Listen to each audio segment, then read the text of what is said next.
Ahoj všichni, tohle je nový video, není to šťastný video, musím vám říct něco fakt důležitýho. Stala se strašná věc.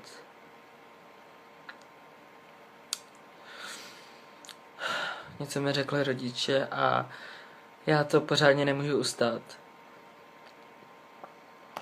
Stopněte video, uvařte si čaj a hlavně buďte v klidu, nevyšilujte.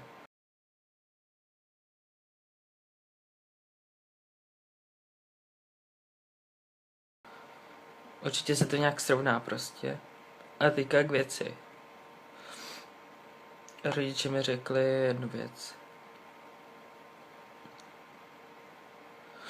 A to, že mi nekoupí nový iPhone. Wow!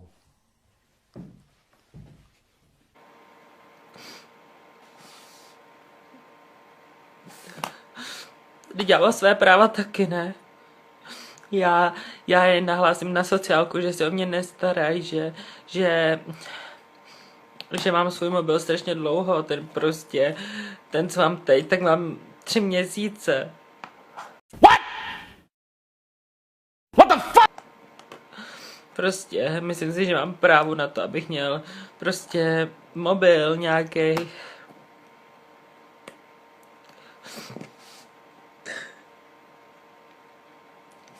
A já jsem teda řekl, jestli by mi koupili aspoň teda iPod. A oni jakože ne, jakože že jsem rozmazlený fakan. Takže jsem se prostě zbalil věci a šel ke kámošce, prostě teďka jsem u ní. Oba dva jsme z toho prostě vyřízený. A já nevím, co mám dělat dál, já se tam nevrátím, nepůjdu k rodičům, kteří se o mě nechtějí starat, protože že mi nekoupí ani nový iPhone. Hej ty píču!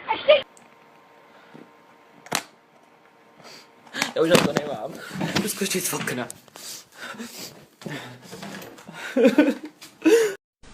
잘 보이죠?